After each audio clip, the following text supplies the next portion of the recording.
بسم الله الرحمن الرحيم.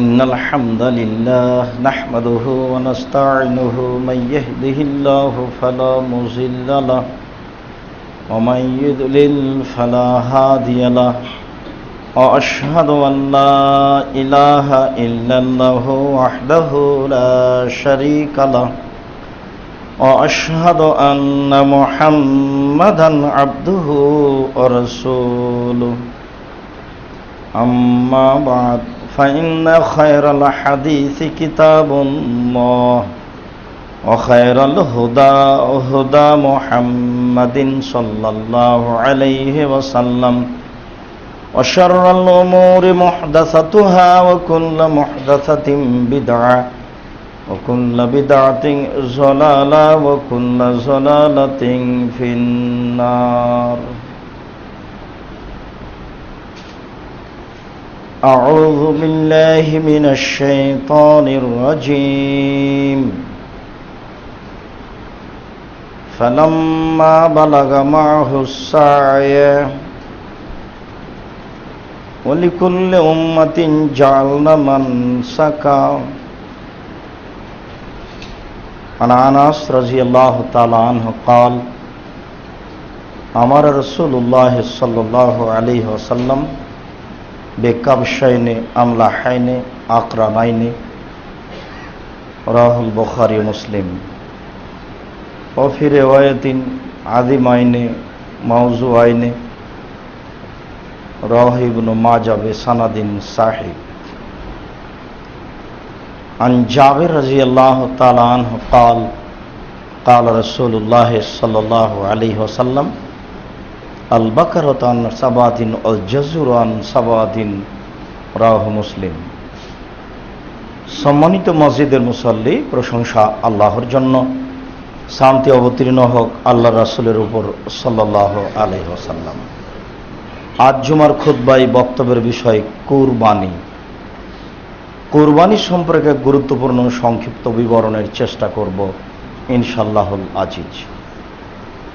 কুরবানি শব্দটি কুরব থেকে নির্গত, যার অর্থ হচ্ছে নৈকট্য লাভ করা, আল্লাহর সন্তুষ্টি অর্জন করা.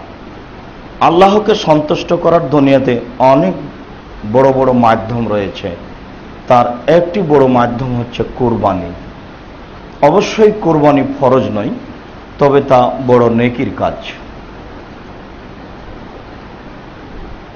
অবশ্যই কুরবানির সাথে আকিকার কোনো সম্পর্ক নেই.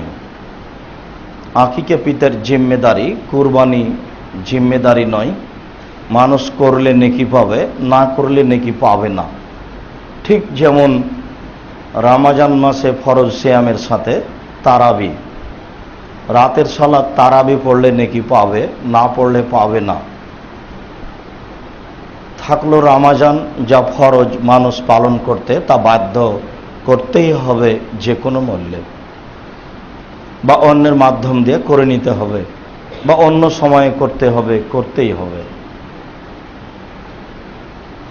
তবে আমাদের এই কুরবানি মূলত ইব্রাহিম আলাইহিস সালাম থেকেই চালু রয়েছে, যদিচ কুরবানি আদম আলাইহিস সালাম থেকেই চালু. আজ থেকে নিয়ে প্রায় ৫,৫০০ বছর পূর্বে ইরাকের ব্যাবিলন শহরের উর নামক গ্রামে ইব্রাহিম আলাইহিস সালাম জন্মগ্রহণ করেন. তিনি যে কুরবানি করেছিলেন সে কুরবানি আমাদের কুরবানি. অবশ্য কুরবানি আদম আলাইহিস সালাম থেকেই চালু রয়েছে. তার একটি ছেলে একটি মেয়ে একসাথে জন্ম নিত. আগের ছেলে পরের মেয়ে, পরের ছেলে আগের মেয়ে, এভাবে তিনি বিবাহ দিতেন.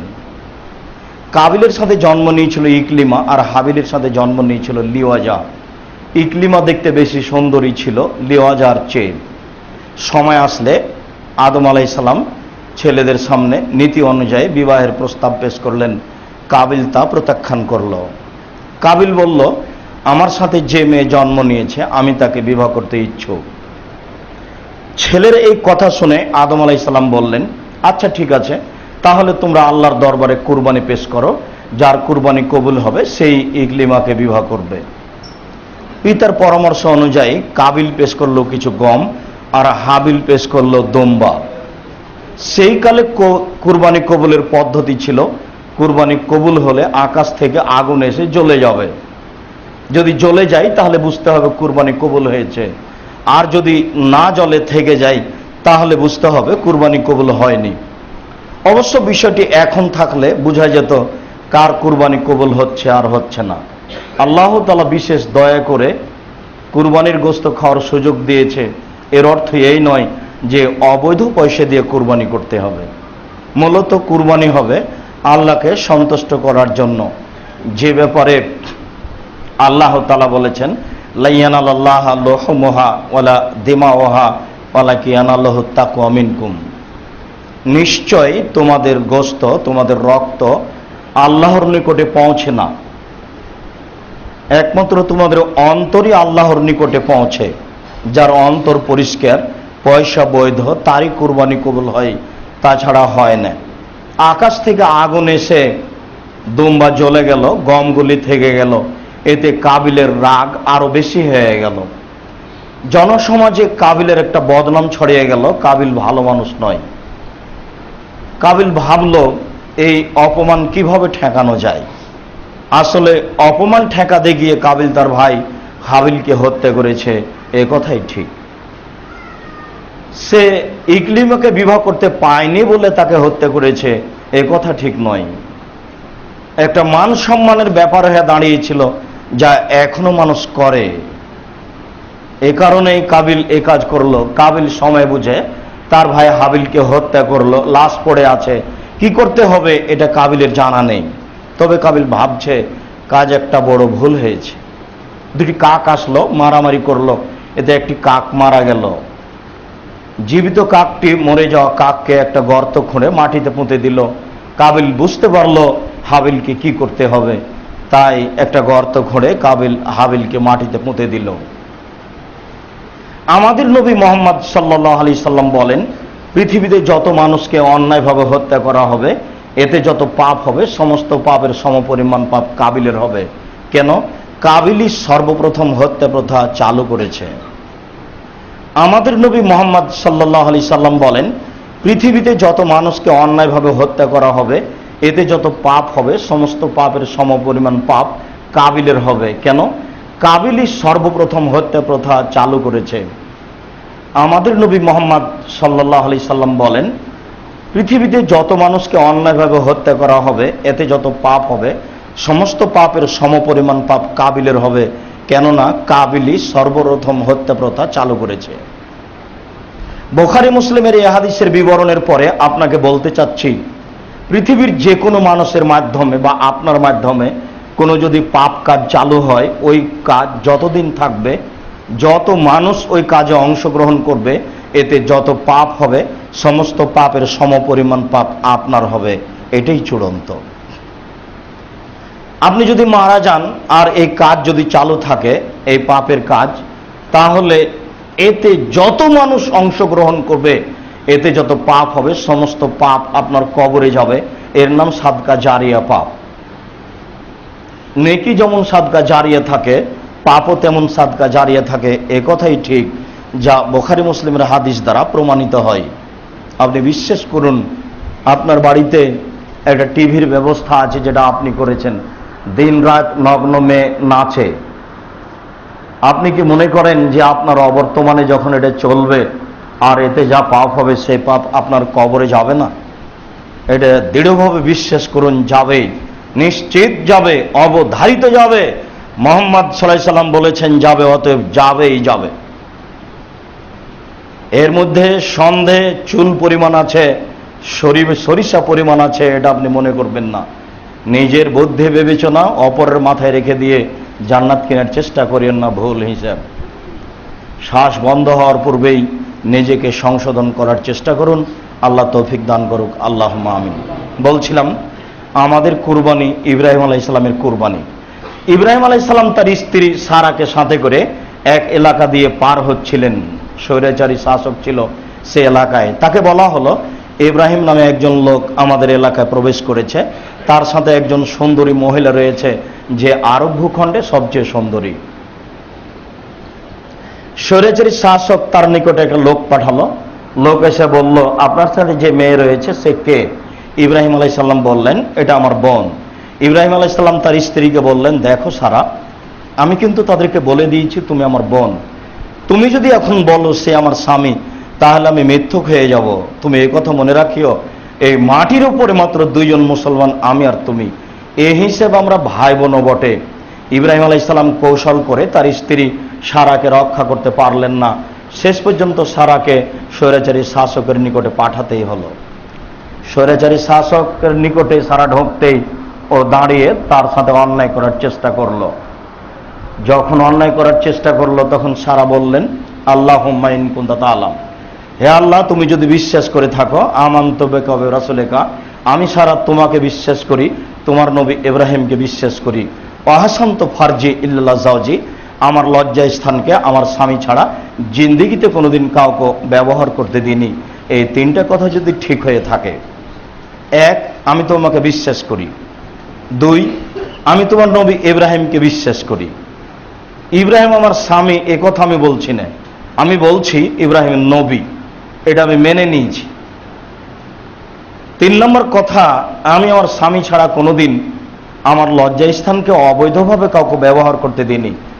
সত্য সত্যই যদি এই কথা তিনটে ঠিক হয়ে থাকে, ফালা তুসাল্লিত আলায়াল কাফেরা, তাহলে তুমি আমার উপরে কোনো স্বৈরাচারী শাসককে, কোনো ব্যক্তিকে জয় করো না। এই কথা বলাও শেষ, তার অজ্ঞান হওয়াও শেষ। বলছিলাম, আমি আল্লাহর কাছে দোয়া করি, দোয়া কবুল হয় না কেন? কোনো জায়গায় সমস্যা থাকতে পারে। সমস্যা একটা হতে পারে এই, আমার রুজি কবুল হয় না। সমস্যা একটা থাকতে পারে এই, আমি নিজেই প্রস্তুত নই। আরেকটা হতে পারে, দোয়া কবুল হচ্ছে, আমি বুঝতে পারি না, যার ফলাফল জান্নাত, এটা হতেও পারে। তবে তারা 2 রাকাত সালাত আদায় করে একনিষ্ঠতার সাথে একমুখী হয়ে খালেস অন্তরে দোয়া করেছিলেন বলে বিবরণে বোঝা যায়। শেষ পর্যন্ত স্বৈরাচারী শাসক বলল, এই তোমরা কে আছো? শয়তানকে আমার এখানে পাঠিয়েছ? ও বলল, সারা শয়তান, তোমরা একে এখান থেকে নিয়ে যাও, আর একটা কাজের মেয়ে হাজেরা ইব্রাহিমকে দিয়ে দাও। সারা পৌঁছিলেন ইব্রাহিম আলাইহিস সালামের কাছে। তিনি বললেন, জানেন কি ঘটনা, কি হয়েছে? স্বৈরাচারী শাসক নিরাশা হয়েছে, সে সফল হতে পারেনি, আল্লাহ তাকে পরাজয় করেছেন। সে আমাদের কাজের জন্য একটি মেয়ে দিয়েছে যার নাম হাজেরা। আচ্ছা ঠিক আছে, চলো। সময়ের গতিতে সারা বললেন, হাজেরা, আমাদের তো কোনো ছেলে মেয়ে নেই, তুমি আমার স্বামীর সাথে বিবাহ বন্ধনে আবদ্ধ হও, যদি আমাদের কোনো সন্তান হয়। হাজেরা বললেন, দেখুন, যা আছি ভালো আছি, বিবাহ হলে ভালোবাসায় ফাটাল ফাটবে, এটা আমি চাই না। বারবার বলার কারণে এক পর্যায়ে বিবাহ হয়ে গেল। বিবাহ হওয়ার এক পর্যায়ে ইসমাইল আলাইহিস সালামের জন্ম হলো। যা হওয়ার তাই হলো, আপসে গন্ডগোল দেখা গেল। ইব্রাহিম আলাইহিস সালাম ভাবলেন, তাহলে হাজেরা এবং এই শিশু সন্তান, দুধের সন্তানকে বনবাস স্বরূপ কাবা ঘরের পাশে রেখে আসতে হবে। আল্লাহর আদেশ ক্রমে তিনি নিয়ে চললেন তার স্ত্রী এবং শিশু সন্তান ইসমাইলকে। বুখারী মুসলিমের একাধিক হাদিস দ্বারা প্রমাণিত হয় যে, ফাওয়াজাহুমা ইনদা দাওহাতা ফাওকা জামজামা আলাল মসজিদে, স্ত্রী এবং বাচ্চাকে রেখে দিলেন পাকুড় গাছের নিচে জমজম কূপের উপর কাবা ঘরের পাশে। জমজম কূপের উপর কাবা ঘরের পাশে পাকুড় গাছের নিচে রেখে চলে আসছেন। পিছনে পিছনে স্ত্রী হাঁটছেন, বলছেন, ইব্রাহিম কোথায় যাচ্ছেন, কোথায় যাচ্ছেন? অতাতরকুনা ফিহা জালাদি লাইসা ফিহা ইনসুন ওয়ালা শাই, আপনি এমন একটা উপত্যকা আমাদের রেখে যাচ্ছেন যেখানে মানুষ নাই, যেখানে কোনো কিছুই নাই। বুঝলাম না আপনি কিভাবে আমাদের রেখে যাচ্ছেন। তিনি পিছনে হাঁটছেন, এটা বলছেন। তিনি ভাবলেন, ইব্রাহিম আলাইহিস সালাম আমার সাথে কথা বলবেন না। শেষ পর্যন্ত তিনি নিরুপায় হয়ে বলছেন, আতাযাব বিইজনিল্লাহ, তাহলে কি আপনি আল্লাহর অনুমতি দিয়ে যাচ্ছেন এভাবে? আপনার যাওয়াটা আমি বুঝতে পারছি না। আপনি কিছু বলবেন তো, যে তুমি এখানে থাকো, বা একটা কিছু, বা কোনো সমস্যা নেই, বা এটা খাওয়ার কিছু রেখে গেলাম, বা 6 মাস পরে আসবো, এরকম কিছু বলবেন তো? কিছুই না বলে একটা উপত্যকায় রেখে যাচ্ছেন, যেখানে মানুষ তো নেই, ঘাস পাতাও নেই, কিছুই না বলে রেখে যাচ্ছেন। তাহলে কি আপনাকে আল্লাহ চলে যেতে বলেছেন? তখন উনি আরবি ভাষায় একটু ছোট্ট শব্দ ব্যবহার করলেন, নাম। হ্যাঁ, তাহলে বোঝা যাচ্ছে বিস্তারিত কথা বলেছেন স্ত্রী, স্বামী কিছু বলেননি। স্বামী শুধু এটুকুই বলেছেন, নাম। হ্যাঁ, তার মানে তুমি যা বলছো সেটাই ঠিক, আমি একা একা যাচ্ছি না, আমাকে যেতে বলা হয়েছে বলেই যাচ্ছি। এই নাম, এই কথার সারমর্ম এই। তখন তিনি উল্টা ফিরলেন, যেখানে বাচ্চা আছে সেখানে তিনি চলে গেলেন। অনেক ঘটনা। ইব্রাহিম আলাইহিস সালাম একটু আগিয়ে গিয়ে সানিয়া পাহাড়ের পাশে হয়ে কাবা ঘরের দিকে লক্ষ্য করলেন। আহাল পরিবার তাকে দেখতে পায় না। তিনি আহাল পরিবারকে দেখতে পান না বলেই মনে হচ্ছে তিনি কাবা ঘরের দিকে লক্ষ্য করে আহাল পরিবারের জন্য হাত তুলে দোয়া করলেন। হাত তুলে দোয়াতে তিনি বললেন, আল্লাহুম্মা, হে আল্লাহ, ইন্নী আসকানতু মিন যুরিয়াতি, আমার পরিবারের কিছু অংশ তোমার এই ঘরের পাশে রেখে দিলাম, যেখানে কোনো ঘাস পাতা নেই, মানুষজন নেই, কোনো কিছু নেই। অত্র আয়াতের বিবরণে বোঝা যায় আল্লাহ তাআলা তাকে উপত্যকায় রাখতে বলেছেন বলে তিনি রাখছেন। তার স্ত্রীর উপরে তার মহব্বত কম, এ কথা ঠিক নয়। তার ছেলেকে তিনি ভালোবাসেন না, এ কথা ঠিক নয়। 90 বছর বয়সে একজন বৃদ্ধ মানুষের সন্তান পেয়েছেন, অবশ্যই তার অগাধ ভালোবাসা রয়েছে, এ কথাই চূড়ান্ত। তুমি রায়কে রেখে যেতে বলেছো, আমি যাচ্ছি। দীর্ঘ সময় ধরে তিনি তার আহাল পরিবারের জন্য দোয়া করলেন। বিপদে পড়ে আহাল পরিবারের কল্যাণের জন্য মাঝে মধ্যে হাত তুলে দোয়া করা উচিত। ছেলে মেয়ের জন্য হাত তুলে দোয়া করতে হয়। সূর্যগ্রহণ লাগলে হাত তুলে দোয়া করতে হয়, চন্দ্রগ্রহণ লাগলে হাত তুলে দোয়া করতে হয়, বিপদে পড়ে হাত তুলে দোয়া করতে হয়, কবরের পাশে গিয়ে হাত তুলে দোয়া করতে হয়, কবরের শাস্তিকে লক্ষ্য করে হাত তুলে দোয়া করতে হয়, পানি চাইতে গিয়ে হাত তুলে দোয়া করতে হয়, কাবা ঘর দেখে হাত তুলে দোয়া করতে হয়, সাফা পাহাড়ে উঠে হাত তুলে দোয়া করতে হয়, মারোয়া পাহাড়ে উঠে হাত তুলে দোয়া করতে হয়, আরাফার মাঠে হাত তুলে দোয়া করতে হয়, মুজদালিফার মাঠে হাত তুলে দোয়া করতে হয়, পরের 2 দিন পাথর নিক্ষেপ করার পরে হাত তুলে দোয়া করতে হয়। রাসূল সাল্লাল্লাহু আলাইহি সাল্লাম বলেন, মানুষ যদি হাত তুলে দোয়া করে তাহলে তার খালি হাতকে আল্লাহ ফিরিয়ে দিতে লজ্জা পান। তিনি বড় লজ্জাশীল, তিনি খুব লজ্জা করেন। একজন মানুষ তার কল্যাণের জন্য, বিপদের জন্য আমার দরবারে হাত তুলে দোয়া করেছে, আমি তার হাতটি ফিরিয়ে দিই কি করে, এ কথাই তিনি বলেন। অতএব মানুষের জীবনে মাঝে মধ্যে সময়ে সময়ে হাত তুলে দোয়া করা একটা জীবনের জরুরি কাজ, যা ইব্রাহিম আলাইহিস সালাম করলেন। ইব্রাহিম আলাইহিস সালাম পরিবার রেখে চলে গেলেন। বাচ্চা দৌড়াদৌড়ি করতে পারে, অত্র আয়াতের বিবরণে বোঝা যায়, ফালাম্মা বালাগা মাহু সায়, যখন বাচ্চা এই বয়সে পৌঁছেছে যে বয়সে বাচ্চা দৌড়াদৌড়ি করতে পারে, দেখতে খুব সুন্দর লাগে। আব্বু বলে পিতা শতবার ডাকেন। যখন কোনো কাজের আদেশ করা যায় না, শুধু আদর আর আদর, হয়তো পারে 7 বছর, 8 বছর, 9 বছর এরকম বয়স। আল্লাহ তাআলা বললেন ছেলেকে কুরবানি করতে হবে। ইব্রাহিম আলাইহিস সালাম চলে আসলেন সিরিয়া থেকে ছেলেকে কুরবানি করার জন্য। ছেলেকে কুরবানি করতে এসে তিনি বলছেন, ইন্নী আরা ফিল মানামে আন্নী আযবাহুকা ফানজুর মাজা তারা, বৎস, আমি স্বপ্নে দেখছি তোমাকে কুরবানি করছি, তোমার মতামত কি? ছোট ছেলের কাছে পিতা মতামত চাচ্ছেন। তাহলে বোঝা যাচ্ছে ছেলে সেই মানেরই হবে, যেই মানের বয়সে পৌঁছলে পিতাকে পরামর্শ দিতে পারে। উপরের অংশে বোঝা যাচ্ছে ছেলে দৌড়াদৌড়ি করতে পারে, তাহলে দৌড়াদৌড়ির বয়স আমরা কতটুকু বুঝতে পারি? এরই একটা ছেলের কাছে পিতা বলছেন, আব্বু, আমি স্বপ্নে দেখছি তোমাকে কুরবানি করছি, তোমার মতামত কি? তখন ছেলে উত্তরে বলছে, ইয়া বাতিফাল মা তুমারু সাতাজিদুনি ইনশাআল্লাহ মিনাস সাবিরিন, আব্বা, আপনি যা স্বপ্নে দেখেছেন তা বাস্তবায়ন করুন, আপনি আমাকে ধৈর্যশীল পাবেন।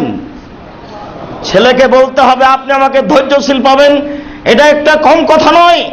একটা শিশুর মুখ থেকে বের হয়, আব্বা, আপনি যা স্বপ্নে দেখেছেন তা বাস্তবায়ন করুন, আপনি আমাকে ধৈর্যশীল পাবেন। এই কথাগুলি স্পষ্ট প্রমাণ করে তিনি 3 দিন 300 উট জবে করেছেন, এ কথা মিথ্যে। একজন গরিব মানুষ, যার চলাচলের কোনো ব্যবস্থা নেই, বাইরে থেকে এসেছেন, সে মানুষ 300 উট জবে করবেন কি করে? যেখানে বাড়ি ঘরই নেই, মানুষজনই নেই, সেখানে 300 উট আসলোই বা কি করে? ধরে নিলাম আরব ভূখণ্ড উটের দেশ, এরপরেও তো মানুষ থাকতে হবে। অতএব 3 দিন 300 উট কুরবানি করেছিলেন, এই কথা মিথ্যা। আল্লাহ আদেশ করছেন ছেলেকে কুরবানি করতে হবে, তাই তিনি বলছেন তোমাকে কুরবানি করতে হবে, আল্লাহ বলছেন। এখানে আবার 300 উট কেন? তিনি ছেলের হাত পা বেঁধেছিলেন, এই কথা মিথ্যা, এই তাফসীর ঠিক নয়। তিনি তার নিজের চোখে কাপড় লাগিয়েছিলেন, এই কথাও ঠিক নয়। ছেলেকে দেখে দেখে কুরবানি করতে হবে, এইটাই আদেশ। আর ছেলে বলছে আব্বা আপনি আমাকে ধৈর্যশীল পাবেন, ছেলের হাত পা মারতে হবে, লাফালাফি করবে, তো ধৈর্যশীল হলো কি করে? ছেলে তো নিজেই স্বীকৃতি দিচ্ছে যে আব্বু আপনি আমাকে ধৈর্যশীল পাবেন। আয়াত এবং হাদিসের বাস্তবতা প্রমাণ করে এগুলো সব মিথ্যে কথা, এসব তাফসীর একটাও ঠিক নয়। যারা আমরা রাস্তাঘাটে বিভিন্ন মসজিদে বক্তব্য শুনতে পাচ্ছি, এগুলো তদন্ত ছাড়াই, এগুলো ইতিহাস আছে। বনী ইসরায়েলের কাহিনী, হাজারো হাজার মিথ্যা কাহিনী, লক্ষ লক্ষ মিথ্যা কাহিনী কোরআনের তাফসীরে এবং হাদিসের ব্যাখ্যা বিশ্লেষণে বলা হয়েছে। কাল্পনিক পরিকল্পনা, এইসব পরিকল্পনা, এসব কথা থেকে অবাক হতে হয়। বইয়ে লেখা আছে ধর্মের নামে যে হাসান বাসারি একদিন এক কবরস্থানে ঢুকলেন, ঢুকে একটা কবর থেকে মাথা বের করে ডান কান দিয়ে একটা লাঠি লোহার ঢুকিয়ে দিলেন, বাম কান দিয়ে লোহার আপনার রডটা বের হয়ে গেল। তিনি রডটা বের করে নিলেন, সহজে বের হয়ে গেল, তাকে ভেঙে চৌচির করে দিলেন। এরপরে আরেকটা কবর থেকে আরেকটা মাথা বের করে তিনি রডটা ঢুকিয়ে দিলেন। কিছু যাওয়ার পরে আর যায় না, টান দিলে সহজে বের হয়ে গেল, সেই মাথাটাও ভেঙে চৌচির করে দিলেন।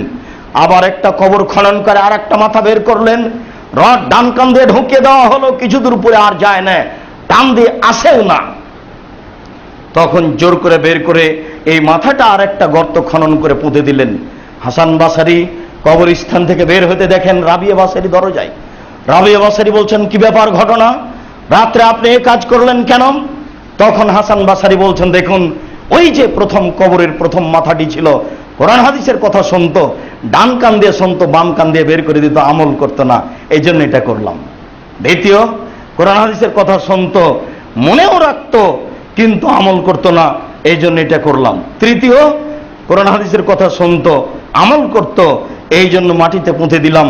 কোরআন হাদিস শুনে আমল করতে হবে, এই জন্য মিথ্যা কাহিনী বলতে হবে। হাসান বাসের একজন মানুষ কবরের এই ঘটনাগুলি কিভাবে বুঝলেন? গভীর রাতে রাবিয়া বাসের একজন মহিলা সেই বা কবরস্থানের দরজায় আসলেন কি করে? হয় কি করে? একটার সাথে আর একটার কোনো মিল নাই, কত নগদ মিথ্যা কথা। ঠিক এইরকমই ওগুলো, যেমন আপনাদের একদিন বলছিলাম যে এগুলো সব পুঁথির গানের মতো। 6 মাসের রাস্তা মর্দ 6 দিনে গেল, ঘোড়ায় চড়িয়া মর্দ হাঁটিয়া চলিল, ঠিক এরকমই সব। তাছাড়া এগুলোর কি প্রমাণ হতে পারে? ফাতেমা কান্দিয়া কয় আজ বুঝি হোসাইন কারবালাতে শহীদ হয়। যেদিন ফাতেমা মারা যান তার 49 বছর পরে হোসাইন মারা যান, শহীদ হন ইরাকে সেই কারবালার মাঠে। 49 বছর আগে যে মহিলা মারা গেছেন, সেই মহিলা কেঁদে কি করে বলতে পারেন? আশ্চর্য কথা। আল্লাহ রসুল খেতে বসলেন, খাদ্য কয়লা হয়ে গেল কেন? তার বোন ওই কুলসুম ফাতেমাকে দাওয়াত দেননি, এই জন্য। কুলসুম ধনী মানুষ, ফাতেমা গরিব মানুষ। কুলসুম দাওয়াত দিয়েছেন পিতাকে, এখানে দাওয়াতে আসেননি ফাতেমা, এই জন্য খাদ্য কয়লা হয়ে গেছে। আরে কয়লা খাদ্য হয়ে যেতে পারে নবীর সম্মানে, কিন্তু নবীকে অপমান করার জন্য খাদ্য কয়লা হয় কি করে? সব উল্টা কথা। এরকম প্রায় হুজুরের এসব বক্তব্য, যে বিষয়ে আপনাদেরকে দিন রাত সতর্ক করছি। আল্লাহ তুমি মাফ করো, শতকরা 98টা মসজিদেই এইসব রূপক কাহিনী চলছে। হাজার হাজার মুসল্লি তাদের এখন, আর তাদের মিথ্যা কাহিনী চলছে। তারাও ভাবে না, কেউ তাদেরকে সতর্ক করতে চায় না। অথচ এক শ্রেণীর মানুষের ভাবা উচিত এবং বলা উচিত যে এভাবে আপনি বলছেন কেন? 30 পারা কোরআন মাজিদ আছে নগদ, 23 বছরের প্রায় 30,000 সহিহ হাদিস আছে নগদ, তবু নাকি তাদের কেসা ছাড়া চলে না। হাজার হাজার মুসল্লি তাদের, পুরুষ নারী। বলছিলাম আমাদের এই কুরবানি, ইব্রাহিম আলাইহিস সালাম যে কুরবানি করেছেন সেই কুরবানি, এই কুরবানি আমাদের কুরবানি। ইব্রাহিম আলাইহিস সালাম তার ছেলেকে নিয়ে চলে গেলেন মিনা মাঠে। 90 বছরের বুড়া মানুষ, মাথার চুল দাড়ি পেকে গেছে। আপনারা যারা দেখেছেন, মিনা বাম দিকে বহু উঁচু, 3 তলা 4 তলা 5 তলা বিল্ডিং এর সমান উঁচু হয়ে আছে। এরকম একটা নিচু জায়গায় সমতল জমিতে ছেলেকে তিনি শুয়ে দিলেন। আল্লাহুল জাবিন ফাসলামা, বাপ বেটা একমত হয়ে গেলেন। বাপ যা বলছেন ছেলেও তাই বলছে, ঠিক আছে আব্বা, আপনার কথার সাথে আমি একমত। ফাসলামা, বাপ বেটা একমত হয়ে গেলেন। আল্লাহুল জাবিন, ছেলেকে উপর করে শুইয়ে দিলেন। উপর করে শুইয়ে দিয়ে তিনি বারবার ছুরি চালাচ্ছেন, বারবার ছুরি চালাচ্ছেন। কিয়ামত পর্যন্ত ছুরি চালালে কাজ হবে না। ছুরির নিচে লোহা লাগিয়ে দেওয়া হয়েছে, তাই কাজ করে না, এই কথা মিথ্যে। ছুরিকে আল্লাহ বলে দিয়েছেন তুমি আর কোনো কাজ করবে না, তাই হয় না। ছুরির নিচে লোহা লাগানো আছে, আল্লাহর আদেশ ছাড়া ছুরি চলে না, এই কথাই ঠিক। বহুবার বলা আছে জড়বস্তু আল্লাহর আদেশ মেনে চলে, আদম সন্তান বড় নিমুখ আরাম, আল্লাহর আদেশ মানতে চায় না। ওই যে গ্রামকে বলা হলো একটু আগে আসো, গ্রাম চলে আসলো। এই গ্রামকে বলা হলো তুমি একটু পিছে হটো, গ্রাম চলে গেল, পিছে হটে গেল। মেপে দেখা গেল অর্ধ হাত বেশি হয়ে গেছে, লাশ ওখানেই পড়ে আছে। আল্লাহ বললেন আচ্ছা ঠিক আছে, আমি ক্ষমা করে দিলাম। ইব্রাহিম আলাইহিস সালামকে আগুনে নিক্ষেপ করা হলো। ইব্রাহিম আলাইহিস সালাম বলল আগুন তুমি শীতল হয়ে যাও, আগুন কাজ করবে না। আজীবন ইব্রাহিম আলাইহিস সালাম আগুনে থেকে গেল, কাজ হবে না। তার মানে জড়বস্তু আল্লাহর কথা মেনে চলে। বারবার তিনি ছুরি চালাচ্ছেন, কাজ হয় না। আল্লাহ তাআলা বলছেন ইয়া ইব্রাহিম কাদ সাদ্দাকতা রুয়া, ইব্রাহিম তুমি তোমার স্বপ্নকে বাস্তবায়ন করেছো, তোমার ছেলেকে কুরবানি করতে হবে, এই ঠাকা আমার বাঁধেনি। আসলে আমি দেখছিলাম তুমি পরীক্ষায় পাস করতে পারো কিনা। ইব্রাহিম তুমি পরীক্ষায় পাস করে গেছো। আল্লাহ তাআলা বলছেন জিবরাইল যাও, দুম্বা একটা নিয়ে যাও, ইব্রাহিমকে কুরবানি করতে দাও। জিবরাইল আলাইহিস সালাম দুম্বা নিয়ে আসলেন, ইব্রাহিম আলাইহিস সালাম কুরবানি করলেন। এই কুরবানি সেই কুরবানি, যে কুরবানি আমরা করছি ভেবে চিনতে করতে চায় না, ইচ্ছে মতো করি, অবৈধ টাকা দিয়ে, আরো অনেক কথা। আনাস রাদিয়াল্লাহু তাআলা আনহু বলেন রাসূল সাল্লাল্লাহু আলাইহি ওয়াসাল্লাম কুরবানি করেছিলেন কাবশায়নে 2টি ভেড়া, আমলা খায়নে সাদা কালো, আকরান আইনে সিংওয়ালা। অন্য এক বর্ণনায় এসেছে আজিম আইনে মোটা তাজা, মওজু আইনে অন্ডকোষ বের করা। তাহলে বোঝা যাচ্ছে যে ভেড়া কুরবানি করতে হচ্ছে মোটা তাজা, শিংওয়ালা, সাদা কালো, অন্ডকোষ বের করা। পাঁঠা কুরবানি হবে না এই কথা আমরা বলছি না, তবে ওটাই উত্তম। যারা বলেছে অন্ডকোষ বের করাতে খুঁত হয়ে গেছে, নিখুঁত প্রাণী করতে হবে, তারা ভুল বলেছে। এই কথাই ঠিক যেটা হাদিসে এসেছে, এতে গোস্তের স্বাদ বাড়ে আর ওতে গোস্তের স্বাদ কমে।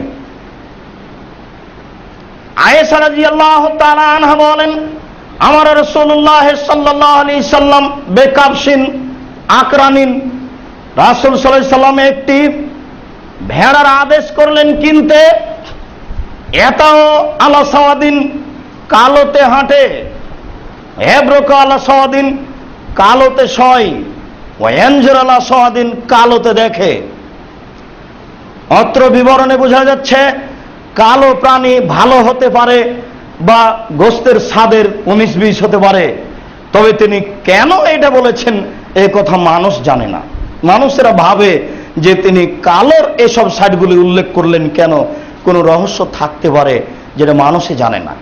বিদ্বানগণ তদন্তের খাতে বলেন কালো প্রাণীর গোস্তের স্বাদ ভালো হতে পারে, নিখুঁত হতে হবে, এ কথাই ঠিক। ফাউতিয়া বেহি, এরকম প্রাণী নিয়ে আসা হলো, লেইজাহিয়া বেহি, যেন তিনি কুরবানি করতে পারেন। তার হাতের নিয়ে আসতেই তিনি বললেন আয়েশা হালুমিল মুদিয়া ওয়াস হাজিহা, আয়েশা ছুরিটা নিয়ে আসো এবং তাকে ধারালো করে নিয়ে আসো। আমাদের দেশে ছুরি ধারালোর কাজটি পুরুষেই করে, মহিলারা করে না। তিনি তার স্ত্রী আয়েশাকে বলছেন ছুরিটা ধারালো করে নিয়ে আসো। বোঝা যাচ্ছে যে তিনি সাংসারিক অনেক কাজ আয়েশাকে আদেশ করতেন। অন্য জায়গাতে বলছেন আয়েশা নাবিল খুমরাতামিল মসজিদ, মসজিদে জায়নামাজটা আছে নিয়ে এসে দাও। তখন আয়েশা বলছে, না না, হিস তো, আমি ঋতুবতী, মসজিদ থেকে এই জায়নামাজটা কেমনে আনি? তখন আল্লাহ রাসূল বলছেন, হাইজা তো ফিয়া দেখে, ঋতু কি তোমার হাতে লেগে আছে নাকি? যাও নিয়ে আসো। ঋতুবতী হয়েছে তাতে কি আছে? তার মানে ঋতুবতী নারী মসজিদে যাবে, বসে থাকবে, কোনো সমস্যা নেই। আমি যেটা বলছিলাম সেটা হচ্ছে আয়েশা রাদিয়াল্লাহু তাআলা তার স্ত্রীকে আদেশ করতেন। আমাদের আদেশ তো আরো ভারী। স্ত্রীকে মাঝে মধ্যে এরকম হালকা কাজের আদেশ করলে তারা খুশি হয়, আর যে ভারী কাজের আদেশ করেন তাহলে তো হবে না। আর যেটা চাচ্ছে সেটা যদি না দিতে চান তাহলে মন ভারী হবে। যেটা চাচ্ছে সেটা দিতে চেষ্টা করাই ভালো। আয়েশা রাদিয়াল্লাহু তাআলা বলছেন, আমি খেলোয়াড়দের দেখতে থাকলাম, আর তিনি আমার পিছন দিকে, আমি তার পিছন দিকে দাঁড়িয়ে খেলোয়াড়দের দেখতে থাকলাম, দেখতেই থাকলাম। যতক্ষণ আমি দেখতে থাকলাম ততক্ষণ তিনি দাঁড়িয়ে থাকলেন। তাহলে বোঝা যাচ্ছে যে স্ত্রীর মন জোগানো অনেক অবশ্যই ভালো। তিনি বলছেন, আমি কম বয়সের মেয়ে, খেলাধুলা দেখতে কতই না ভালোবাসি, এরপরেও তিনি তা ভারী মনে করলেন না, তাকে মূল্যায়ন করাই ভালো। তিনি ছুরি ধারালো করে নিয়ে এসে রাসূল সাল্লাল্লাহু আলাইহি ওয়াসাল্লামের হাতে দিলেন। ফা খাজা ওয়া খাজাল কাবসা, তিনি ছুরি হাতে নিলেন এবং ভেড়াটা হাতে ধরলেন। ফাজ যাহু, এরপরে তিনি নিজে একাই ভেড়াটা ফেলে দিলেন। ফেলে দেওয়ার ব্যাপারে কাউকে সহযোগিতা নিয়েছেন তা বোঝা যায় না। বাইহাকির বর্ণনাতে রয়েছে ডান কাতে ফেলেছিলেন, এ অংশ ঠিক নয়। যে কাতেই হোক, কোন কাতে ফেলছি প্রাণী এটা প্রয়োজন নেই। প্রাণী শক্তিশালী হলে ফেলে কুরবানি করতে হবে, এই কথা ঠিক। তিনি ফেলে দিলেন। যারা আরো শক্তিশালী প্রাণী তাদেরকে বেঁধে কুরবানি করতে হবে, এই কথাই ঠিক। তিনি তার পাকে তার চোয়ালের উপরে চাপিয়ে দিলেন। চাপিয়ে দেওয়ার পরে তিনি বলছেন বিসমিল্লাহ। অত্র হাদিসে বিসমিল্লাহ এসেছে। এরপরে তিনি বলছেন, আল্লাহুম্মা তাকাব্বাল মিন মুহাম্মদ ওয়া আলি মুহাম্মদ ওয়া মিন উম্মতে মুহাম্মদ। আল্লাহ তুমি এই কুরবানি কবুল করো মুহাম্মাদের পক্ষ থেকে, তার পরিবারের পক্ষ থেকে, তার উম্মতের পক্ষ থেকে। বুখারী মুসলিম। এই কথাটি আবার আসবে, এই অংশটুকু মনে রাখুন। একটা ভেড়া তিনি কুরবানি করছেন তার পক্ষ থেকে, তার পরিবারের পক্ষ থেকে। অতএব বুখারী মুসলিমের একটি হাদিস থাকলো, সময় সাপেক্ষে আরো হবে।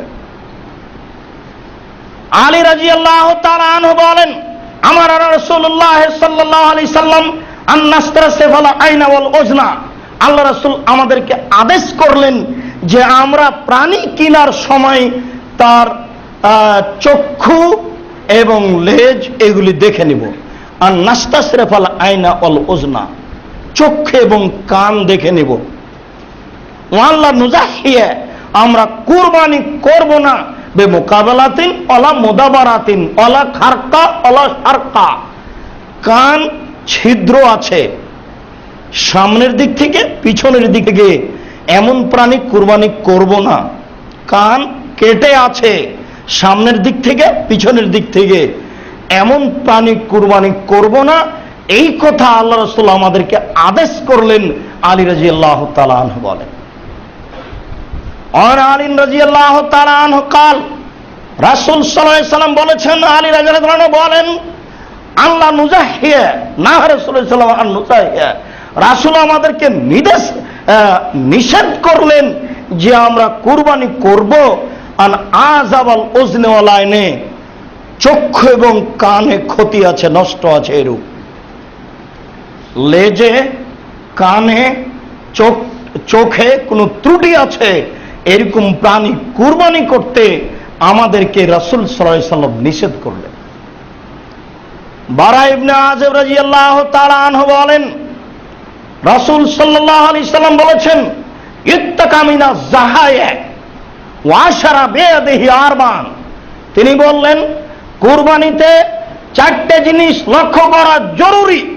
এই কথা বলে হাত দিয়ে ইশারা করে চার গণনা করে তিনি বললেন, আল আরজাও আল বাইয়িনু জালওয়াহা, স্পষ্ট ল্যাংড়া হয় না যেন, বুঝতে পারছি প্রাণীটা ল্যাংড়া, স্পষ্ট ল্যাংড়া হয় না যেন।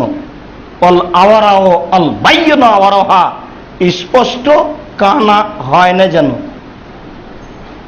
অল মারিজাত আল বাইয়িনু মারাজুহা, রোগাগ্রস্ত স্পষ্ট রোগা প্রাণী হয় না যেন, কোন প্রকার রোগ আছে এটা থাকে না যেন। প্রাণী তার কোনো রোগ হতেই পারে, যে কোনো সমস্যা যাকে রোগ ধরা যেতে পারে, এটা হয় না যেন। এরপরে তিনি বললেন অল আজফা ওয়াল আতুনকা, গোস্ত গায়ে নেই এমন হয় না যেন, মোটা তাজা। এই চারটে জিনিস জোরালোভাবে লক্ষ্য করতে বললেন। এক, স্পষ্ট ল্যাংড়া। দুই, স্পষ্ট কানা। তিন, স্পষ্ট রোগা। চার, গায়ে গোস্ত নেই, মানে মোটা তাজা হতে হবে। এই চারটে জিনিস দেখে বাজার করতে হবে। প্রাণী কিনতে গিয়ে আগে এটা হিসাব করতে হবে। আল্লাহ আমাদের সুন্দর স্পষ্ট মোটা তাজা প্রাণী কেনার তৌফিক দান করো, আল্লাহুম্মা আমিন।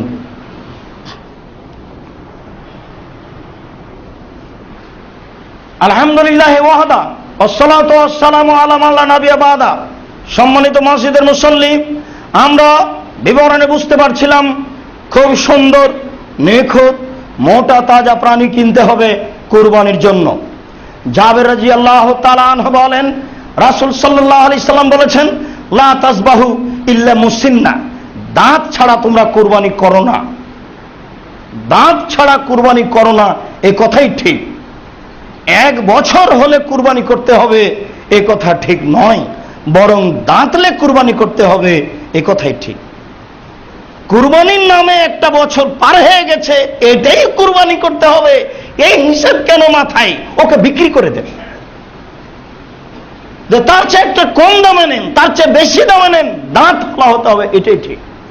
সাধারণত ছাগল দাঁতে 1 বছরে, গরু দাঁতে 2 বছরে, উট দাঁতে 5 বছরে, আর মানুষ দাঁতে 7 বছরে। এটা একটা স্বাভাবিক গতি। যেহেতু এটা লক্ষ্য নয়, কাজেই দাঁত হতে হবে, এটাই উদ্দেশ্য। ভালো করে দেখে দাঁত উঠেছে, দাঁত বের হয়েছে, এরকম প্রাণী কিনবেন।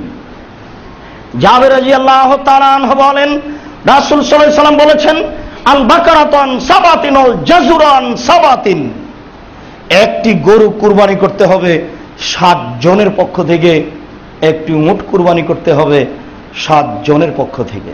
মুসলিম।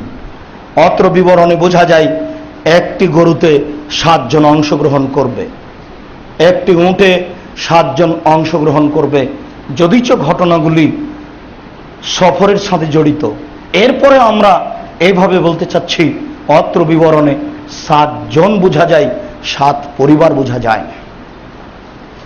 দীর্ঘদিন থেকে বলে আসছি, অত্র হাদিসে 7 জন বোঝা যায়, 7 পরিবার বোঝা যায় না। এই কথাটি স্পষ্ট করতে গিয়ে আপনাদের সামনে আমি 3টি হাদিস পেশ করছি, যাতে একটি প্রাণী কুরবানি করতে হবে একটি পরিবারের পক্ষ থেকে। তার প্রথম হাদিসটি আবার বলছি।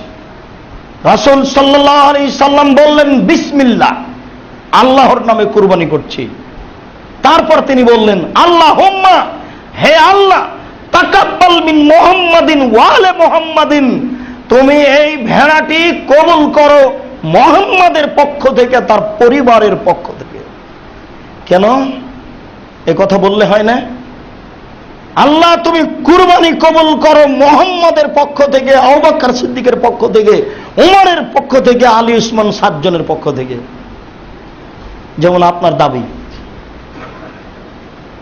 ওয়া আলে মুহাম্মদ, মুহাম্মাদের পরিবারের পক্ষ থেকে।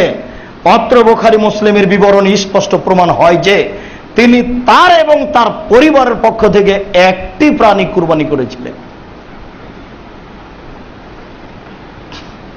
মেখনাব ইবনে সুলাইম রাদিয়াল্লাহু তাআলা আনহু বলেন, রাসূল সাল্লাল্লাহু আলাইহি সাল্লাম বলেন, ইয়া আইয়ুহান নাস, হে মানুষ, ইন্না আলা কুল্লি আহলি বাইতিন ফি কুল্লি আমিন উযিয়া, প্রত্যেকটা পরিবারের পক্ষ থেকে প্রতি বছর একটি কুরবানি করতে হবে। হে মুসলিম সমাজ, পৃথিবীর মুসলিম, তোমরা মনে রেখো, প্রত্যেকটা পরিবারের পক্ষ থেকে প্রতি বছর একটি কুরবানি করতে হবে। নাসাই। অত্র বিবরণে বোঝা যায় রাসূল সাল্লাল্লাহু আলাইহি সাল্লাম বলছেন, একটি পরিবারের পক্ষ থেকে একটি কুরবানি করতে হবে। যায়েদ ইবনে আরকাম রাদিয়াল্লাহু তাআলা আনহু বলেন, ইজাহি আহাদুনা ফি আহাদে রাসূলিল্লাহ সাল্লাল্লাহু আলাইহি সাল্লাম বিশাত, আমাদের সঙ্গী সাথীরা কুরবানি করত ভেড়া, আন নাফসিহি ওয়া আন আহলি বাইতিহি, তার নিজের পক্ষ থেকে এবং পরিবারের পক্ষ থেকে একটি প্রাণী। ইয়াকুলুনা, তারা সবাই খেত, ওয়াইতে এমুনা, মানুষকে খাওয়াতো। অত্র বিবরণে বোঝা যায় রাসূলের যুগে সাহাবীগণ একটি প্রাণী কুরবানি করতেন তার পক্ষ থেকে এবং পরিবারের পক্ষ থেকে। এখানেও বোঝা যাচ্ছে ব্যক্তি ও তার পরিবার। বুখারী মুসলিমের হাদিসে বোঝা যাচ্ছে ব্যক্তি ও তার পরিবার। তাহলে ব্যক্তি ও পরিবার একটা ব্যাপার আছে, আমি মনে হয় বুঝাতে পারছি না। হাদিসগুলিতে প্রমাণ হচ্ছে যে ব্যক্তি ও তার পরিবার, ব্যক্তি ও পরিবারের সাথে কথাটা জড়িত আছে। নইলে তিনি কেন বলছেন যে তাকাব্বাল মিন মুহাম্মদ ওয়ালে মুহাম্মদ, মুহাম্মাদের পক্ষ থেকে আর তার পরিবারের পক্ষ থেকে তিনি পরিবারের কথা বললেন কেন? মুহাম্মাদের বললেই তো হতো। ওই হাদিস থাক, বুখারী মুসলিমের এই হাদিসের কথা আপনার সাথে আলোচনা। তিনি কেন বললেন মুহাম্মাদের পক্ষ থেকে, তার পরিবারের পক্ষ থেকে? তাহলে বোঝা যাচ্ছে যে ব্যক্তি এবং পরিবার দুইটা সমেত একটা। পরিবারের কথাটি স্পষ্ট। আর ওই হাদিসে বোঝা গেল যে 7 জন অংশগ্রহণ করত। ওখানে তো বলা হয়নি 7 জনের 7 পরিবার। এদেশের আলেম ওলামা, ভারতের আলেম ওলামা, আরব ভূখণ্ডের বহু আলেম ওলামা এই কথা বলতে চাচ্ছেন যে একটি গরুতে 7টি পরিবার অংশগ্রহণ করতে পারবে। বিশ্বাস করুন, একটি গরুতে 7টি পরিবার অংশগ্রহণ করতে পারবে এরকম স্পষ্ট হাদিস আকাশের নিচে, জমিনের নিচে, উপরে নেই। কিয়ামত পর্যন্ত প্রমাণ হবে না। সেই কালে মাওলানা আব্দুল্লাহিল কাফি আল কুরাইশি রাহিমাহুল্লাহ বলেছিলেন, ফতোয়া মাসাইল বই লেখা আছে যে একটি গরুতে 7টি পরিবার অংশগ্রহণ করবে এরকম কোন হাদিস আমি আব্দুল্লাহিল কাফি আল কুরাইশি জানি না।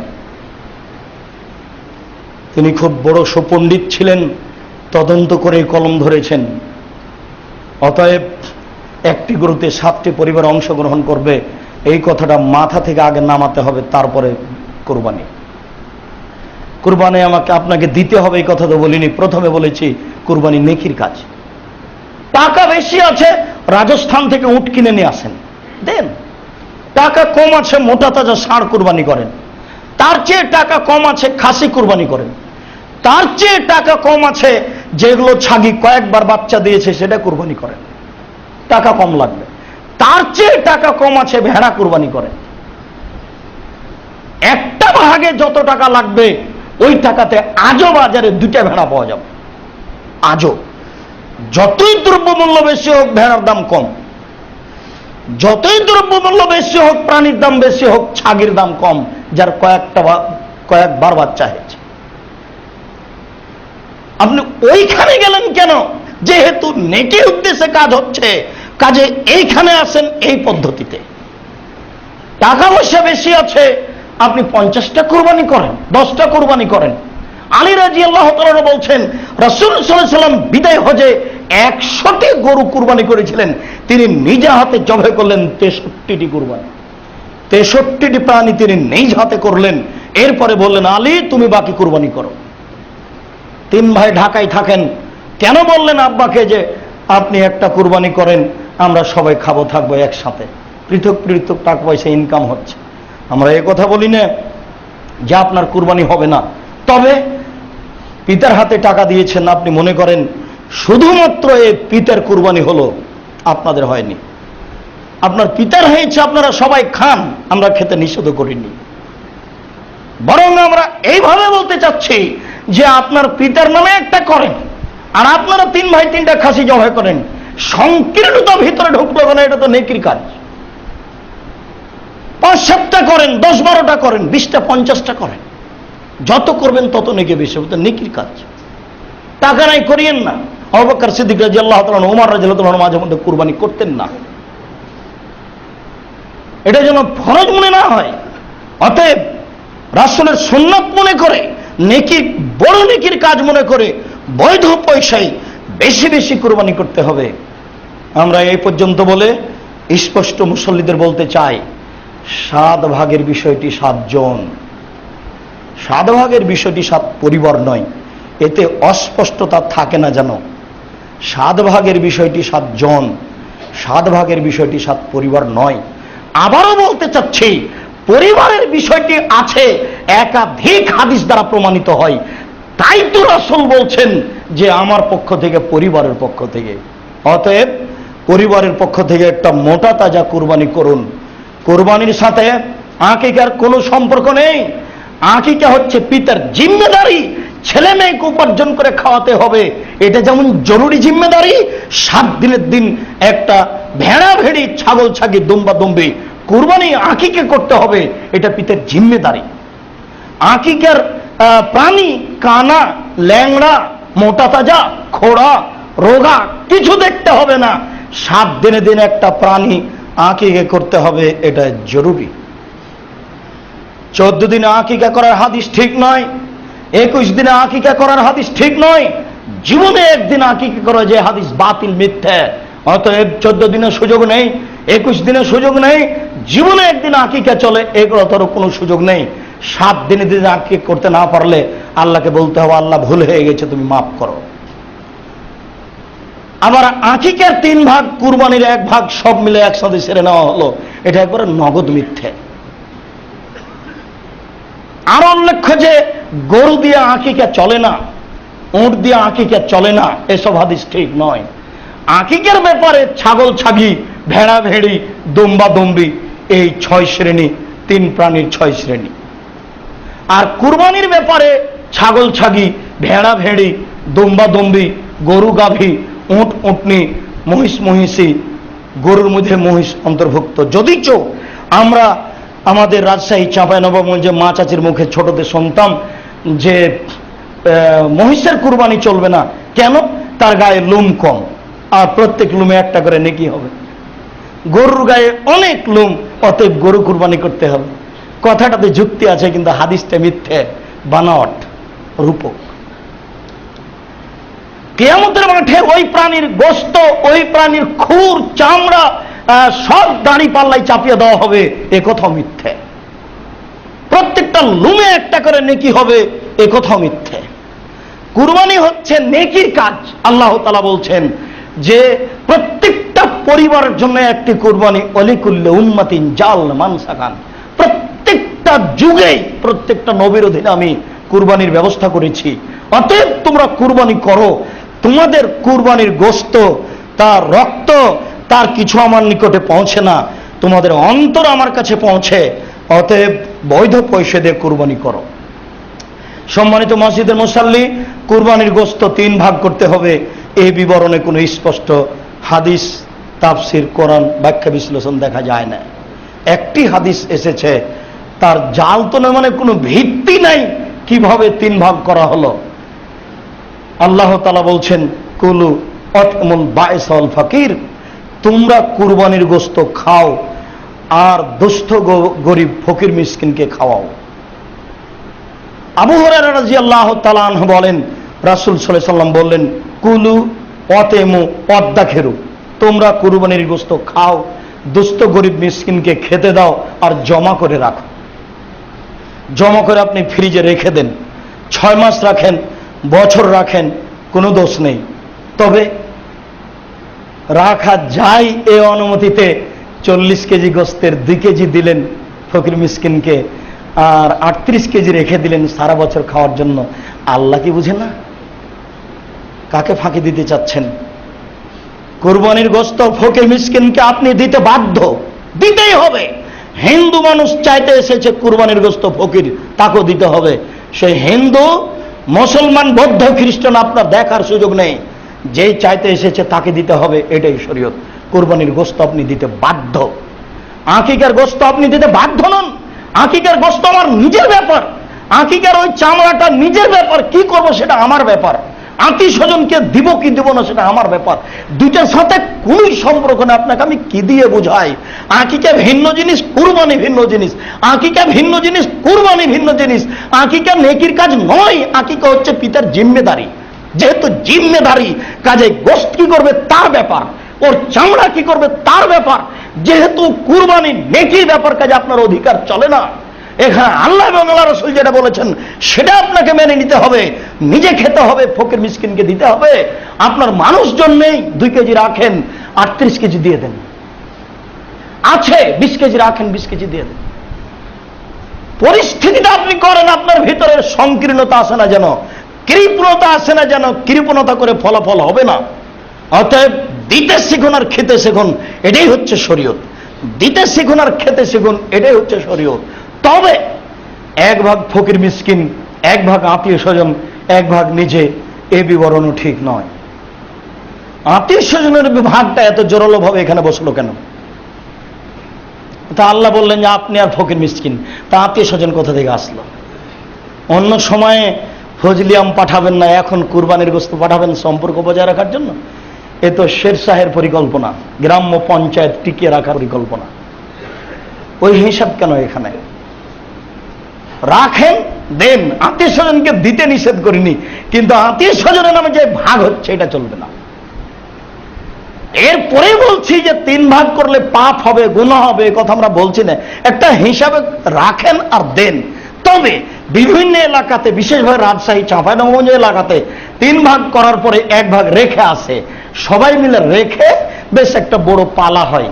বিকালে সেই গোশতগুলিকে একটার সাথে আর একটা মিশিয়ে মাথা পিছু ভাগ করে দেওয়া হয় প্রত্যেকটা বাড়িতে। এটা পছন্দ হচ্ছে না, এটা ঠিক নয়, এটা সুন্দর নয়। তখন আমাকে বলা হলো, আব্দুর রাজ্জাক, তাহলে তো যারা কুরবানি করেনি তাদের গোশত বেশি হয়ে যাবে গো। তাদের গোশত বেশি হলে কি হলো? এই সংকীর্ণতা আপনার ভিতরে কেন আসলো যে 3 ভাগে 1 ভাগ দিতে দিতে দিতে অনেক হয়ে গেছে? দেখা যাচ্ছে যে গ্রামে কুরবানি দেয়নি 4-5 জন লোক, তাদেরই ভাগে 2 মণ করে গোশত হয়, 1 মণ করে গোশত হয়, আমার তো 20 কেজি। তাহলে ভিতরে সংকীর্ণতা আসলো কেন? এটা আসা হবে না। আপনি তো প্রতিদিন কিনতে পারেন, তারা তো কিনতে পারে না, তাদের কাছে জমা থাকে না কেন? বলে তারা নিয়ে যে বিক্রি করে, বিক্রি করলেই কি আপনার এই আপনার সংকীর্ণতা কেন? তারা খাক বা বিক্রি করুক, ফকির মিসকিন তাদের ব্যাপার। আপনি দিয়ে ফেলেছেন, সেটা চলে গেছে, কিন্তু রেখে এসেছেন বলে সাদকা হয়ে গেছে, সেটা আপনার জন্য হারাম, বমন করে বের করে দিতে হবে, কথা ঠিক নয়। কুরবানির গোশত খুব সম্মানী, দামি গোশত, এটা সাদকা হয়ে গেছে, এই কথা আল্লাহ রাসূল বলেননি। আল্লাহ রাসূল বলছেন তুমি খাও, জমা রাখো, আর দুস্থ গরিবকে দাও। এর একটা মান আছে, বুখারী মুসলিমের হাদিস। এই মান বজায় রেখে আপনি কাজ করার চেষ্টা করুন। সম্মানিত মসজিদের মুসাল্লি, বলছিলাম যে কুরবানি, জীবন কুরবানি দিয়ে এসেছে, মানে একটা বড় ভালোবাসার ভিতর দিয়ে বের হয়ে এসেছে, যা ইব্রাহিম আলাইহিস সালামের জীবন আলোচনা করলে বোঝা যায়। সাথে সাথে কুরবানি আল্লাহকে সন্তুষ্ট করার একটি বড় মাধ্যম। অতএব সুন্দর পশু প্রাণী কুরবানি করি। 3 ভাগ করা জরুরি নয়, আকিকের সাথে কুরবানির কোনো সম্পর্ক নেই। আল্লাহ যেন আমাদেরকে সুন্দরভাবে কুরবানি করার তৌফিক দান করে। এই মর্মে এসে শেষের দিকে বলতে চাচ্ছি, আমরা বলছি এরপরও কেন আপনাদের দৃষ্টিকোণ হচ্ছে না? মসজিদে ঢুকে কথা বলা বন্ধ করুন। জরুরি প্রয়োজন ছাড়া আরেকজনের সাথে কথা বলার চেষ্টা করিয়েন না। যখন আপনি মসজিদে ঢোকেন তখন থেকে ফেরেশতারা আপনার নামে নেকি লিখতে থাকে। যখনই আপনি কাউকে কষ্ট দেন তখন ফেরেশতা সেখান থেকে সরে যায়। তা আপনার অতিরিক্ত গল্প শুনে আরেকজনকে খারাপ লাগে, তো এটাই তো কষ্ট। যারা মুসলিম বোন এসেছেন, একে তো আপনারা মহিলা, আপনাদের কণ্ঠ কানে আসলে এই সলাতের কোন দিক থেকে কোন দিকে চলে যায় তার কোনো হিসাব থাকে না। আপনি তো সেটা বুঝতে পারছেন না যে আপনার কণ্ঠে পুরুষের কতটুকু ক্ষতি হয়। কণ্ঠও পর্দা। এই জন্য আল্লাহ বলেছেন তার পরিবারের ব্যাপারে, এই তোমরা কথার গতি এইভাবে পেশ করবে যাতে কড়া, একটু মেজাজি মনে হয়, তোমার কথাতে যেন মিঠা ভাব না থাকে, যাতে আরেকজনের ভিতরে ভালোবাসা ঢুকে যাবে। কথার একটা ভাব আছে, কথার মোড়, কথা যদি এরকম মিঠা মিঠা হয় তাহলে তাদের অন্তর পরিবর্তন হয়ে যাবে। আপনাদেরকে আল্লাহ ভিন্নভাবেই সৃষ্টি করেছেন, আপনি ওখানে কথা বললে সলাৎ কোথায় চলে যায় তার কোনো হিসাব থাকে না। অতএব আপনি জীবন বাজি রেখে চেষ্টা করুন আপনার কণ্ঠ যেন কেউ শুনতে না পায়। আপনি হাতে কথা বলুন, এটা অংশ জরুরি, আপনারা একটু খেয়াল করবেন। তারপরের কথাটি হচ্ছে এই যে রূপগঞ্জ এই বিশাল প্রতিষ্ঠান যেটা রূপগঞ্জে গড়ে উঠছে আমার বহুদিনের পরিকল্পনা। আমার দৃঢ় বিশ্বাস এই প্রতিষ্ঠান একদিন বিশাল থেকে বিশাল হবে ইনশাআল্লাহ। আমার নিয়তের কোনো ত্রুটি নেই, অতএব আল্লাহ এটা কবুল করেছেন, এর বাস্তবতা আমরা দেখতে পাবো ইনশাআল্লাহ। আমার নিয়তের সংকীর্ণতা, সামান্যতম কোনো দুর্বলতা নেই। অতএব এই প্রতিষ্ঠান একদিন বড় থেকে বড় হবে ইনশাআল্লাহ। আমার ওই দাবিটি প্রত্যেকটা মুসলিম ভাই ও বোনকে অনুরোধ করে বলছি যে আপনারা এই কথাটা বলবেন, আল্লাহ আব্দুর রাজ্জাক সাহেব যে প্রতিষ্ঠানটা করছে এটা তুমি কবুল করো। এটা আপনার কাছে আমার প্রথম দাবি। আর আপনার কাছে আমার দ্বিতীয় দাবি হচ্ছে এই যে আপনি পরামর্শ দিবেন বাংলা, আরবি, ইংরেজি উন্নত মানের শিক্ষা অর্জন করে এই জাতীয় অন্যায়ের মোকাবেলা করতেই হবে যে কোনো মূল্যে। অতএব উন্নত মানের শিক্ষা অর্জন করে এই অন্যায়ের মোকাবেলা করতে হলে কেমন বিদ্যার দরকার আর কেমন পরিস্থিতির দরকার তা আপনি পরামর্শ দিন, আপনার পরামর্শ মূল্যায়ন করা হবে। যেহেতু রাসূল সাল্লাল্লাহু আলাইহি সাল্লামের কাজ চলেনি টাকা ছাড়া, তাই তো তিনি ভাবছেন কিভাবে যাব আমি তাবুকে। তিনি বলছেন কে কে দিতে পারে?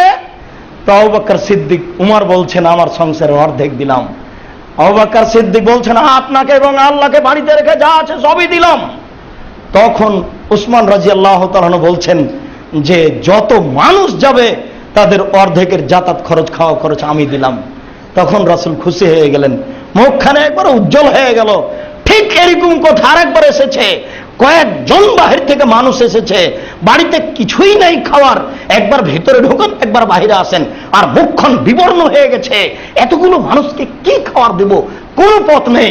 আজানের সময় হলো, বেলাল আজান দিল, সালাত হয়ে গেল। আল্লাহ রাসূল বললেন দেখো তোমরা যার কাছে যতটুকু আছে সাহায্য করো। কেউ অর্ধেক রুটি নিয়ে আসলো, এক রুটির, কেউ 4 ভাগের 1 ভাগ নিয়ে আসলো, এইভাবে কিছু নিয়ে আসলো, পালা হয়ে গেল। সাহাবী বলছেন আল্লাহুস সামাদ, রাসূলের মুখখানের দিকে তাকাচ্ছে, মুখখান মনে হচ্ছে টক টক টক টক করছে, মনে হচ্ছে যে মুখে ডালিম ভেঙে দেওয়া হয়েছে। যে মুখখানে একটু আগে বিবর্ণ ছিল, তার মানে মিসকিন মেহমানকে খাওয়ার মতো কোনো পথ ছিল না। তাহলে তিনি মেহমানকে খাওয়ার জন্য জনগণের মুখামুখি হচ্ছেন, মুখাপেক্ষী হচ্ছেন। কোনোদিনই পয়সা ছাড়া কাজ চলেনি। এই জন্য আপনাকে বলছি যে আপনি দেখে আসুন, আপনি কাজে অংশগ্রহণ করুন। আপনি আমার দিনী ভাই, আপনি আমার দিনী বোন, এই কাজে অংশগ্রহণ করুন, দোয়া করুন। আলহামদুলিল্লাহ অল্প দিনের মধ্যেই এখন ওই বিল্ডিং যেটা 10টা রুম 7 তলা ভবনের, তার 3য় তলার কাজ চলছে। যেভাবে কাজ আগাচ্ছে তাতে আমি খুব খুশি। আল্লাহ কবুল করেছেন, এই কবুল যেন আল্লাহ স্থায়ী রাখেন কিয়ামত পর্যন্ত। এই জন্য আপনার কাছে এই প্রস্তাব পেশ করলাম। শেষ কথাটি, সম্মানিত মসজিদের মুসল্লি, আমরা আল্লাহর কাছে আন্তরিকভাবে আবেদন পেশ করি, আল্লাহ আমাদের যারা মারা গেছে তুমি তাদের কবরের শাস্তি মাফ করো। যারা আমরা অসুস্থ তুমি তাদের আরোগ্য দান করো। যারা আমরা বেঁচে আছি তুমি তাদেরকে তোমার রাসূলের পদ্ধতি অনুযায়ী চলার তৌফিক দান করো। আল্লাহ আমাদের যারা মারা গেছে তুমি তাদের কবরের শাস্তি মাফ করো। আল্লাহ আমাদের যারা অসুস্থ তাদের তুমি আরোগ্য দান করো। আল্লাহ আমরা যারা বেঁচে আছি তুমি তাদেরকে তোমার রাসূলের পদ্ধতি অনুযায়ী চলার তৌফিক দান করো। এই দাবি, এই দাওয়া তোমার দরবারে রেখে আজকের জুমার খুতবা এখানেই শেষ করলাম। সাল্লাল্লাহু আলাইহি ওয়াসাল্লাম। আসসালামু আলাইকুম। আলহামদুলিল্লাহ ওয়াহদা ওয়াসসালাতু ওয়াসসালামু আলা মান লা নাবিয়্যা বাদা। এই ছেলে বসো, দোয়া পড়ার সময় হয় না নাকি তোমার কাছে? সম্মানিত মসজিদের মুসল্লি, কথার মধ্যে একটি গুরুত্বপূর্ণ কথা ছিল, সেটা ছুটে গেছে, সেই জন্য বলে নেওয়া প্রয়োজন মনে করছি। উম্মু সালামা রাদিয়াল্লাহু তাআলা আনহা বলেন, রাসূল সাল্লাল্লাহু আলাইহি সাল্লাম বলেছেন, মান রাআ হিলালা যুলহিজ্জা, মান রাআ হিলালা যুলহিজ্জা ওয়া আরাদা ইজাহিয়া, যে ব্যক্তি যুলহিজ্জার চন্দ্র দেখলো এবং কুরবানির ইচ্ছা করলো, ফালা ইয়াখুজ মিন শারিহি ওয়ালা মিন আজফারিহি, সেই যেন তার নখ এবং চুল না কাটে। এটা আল্লাহ রাসূলের আদেশ। মুসলিম,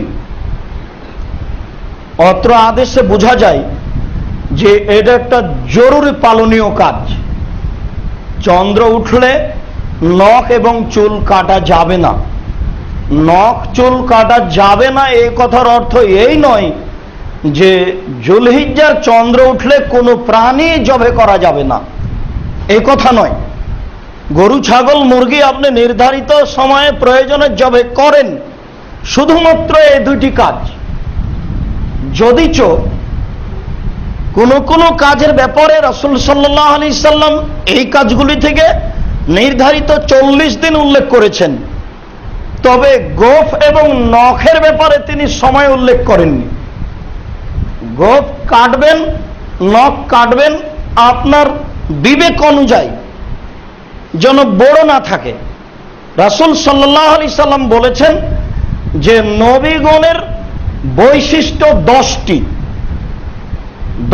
বৈশিষ্ট্যের একটি বৈশিষ্ট্য হচ্ছে নখ কেটে ফেলা। কোনো সময় যেন নখ বড় না থাকে। মহিলা পুরুষ কেউ নখ বড় রাখতে পাবে না। এখন তো এক শ্রেণীর মহিলাদের বাম হাতের নখ বড় দেখা যায়, কেন? সেও অশিক্ষিত, তার পিতামাতাও অশিক্ষিত মানুষ, এটা তার প্রমাণ। কোন শিক্ষিত মানুষের মেয়ে বড় নখ রেখেছে, এটা অবাস্তব হতে পারে না। এটা রাসূলের আদেশকে অমান্য করা এবং সকল নবীর বৈশিষ্ট্যকে অমান্য করা। রাসূল সাল্লাল্লাহু আলাইহি ওয়াসাল্লাম বলছেন যে সকল নবীর বৈশিষ্ট্য হলো এই যে নখ কেটে ফেলা, গোঁফ ছোট করা। গোঁফ কেঁচি দিয়ে কেটে ফেলতে হবে, ব্লেড দিয়ে নয়। ব্লেড ব্যবহার করা যাবে না। কিছু মোচ থাকবে হালকা, এটাই শরীয়ত। চেঁচে ফেলা হবে না, এটা আল্লাহ রাসূলের আদেশ। থাকলো নিচের লোম পরিষ্কারের ব্যাপারে, যে ব্যাপারে আল্লাহ রাসূল 40 দিনের কথা বলেছেন, সেখানে হালাক চেঁচে ফেলা, সেটা কিভাবে করবে সেটা পুরুষ নারীর ব্যাপার। তবে 40 দিনের আগে আগে তা করতেই হবে। আপনি একজন মুসলিম, চন্দ্রের প্রতি আপনি লক্ষ্য রাখছেন না কেন? আপনার নিজের জীবনের অন্য জায়গাগুলি যেমন জরুরি, এই জায়গা একটা জরুরি যে আমাকে চন্দ্রের হিসাব রাখতে হবে। চন্দ্র দেখা মাত্রই এইগুলির ব্যাপারে প্রস্তুতি নিতে হবে, অর্থাৎ চন্দ্র ওঠার আগেই। আগামীকাল চন্দ্র উঠবে এটা হিসাবে পাওয়া যাচ্ছে, অতএব আজকেই করে নিতে হবে। পরিষ্কার পরিচ্ছন্নতার ব্যাপারে নারী পুরুষের একই হুকুম, কোনো সামান্যতম পার্থক্য নেই। আর দাড়ি ছাড়া ফরজ।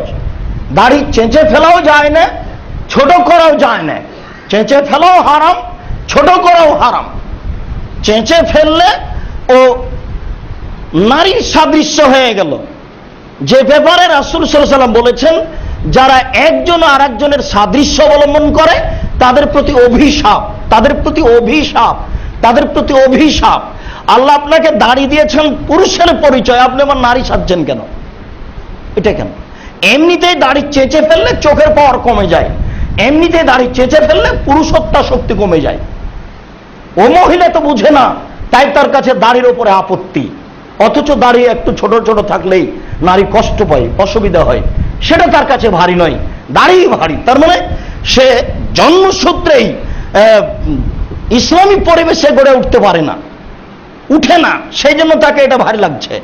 দাড়ি থাকাটাই তার জন্য অনেক দিক দিয়ে সুবিধা। তার স্বামীর একটা পরিচয় থাকছে ও পুরুষ, তারপরে তার স্বামী অন্যান্য কাজে শক্তিশালী। অতএব দাড়ি চেঁচে নারীর সাদৃশ্যতা অবলম্বন করার চেষ্টা করবেন না। দাড়ি ছাড়া ফরজ, কত বড় হলে কেটে ফেলতে হবে এ ব্যাপারে আল্লাহ রাসূল কিছু বলেননি। দাড়ি চাঁচাও হারাম, দাড়ি কাটাও হারাম, দুটাই হারাম। নির্দ্বিধাই আপনি এই কথা বলতে বাধ্য হবেন যে দাড়ির সাথে কোনো আপোষ নেই। সময় সময়ে গোঁফ কেটে ফেলবেন, নখ কেটে ফেলবেন। চন্দ্র দেখলে এই কাজ করতে হবে, এটা যে ব্যক্তি কুরবানি করছেন তার জন্য জরুরি।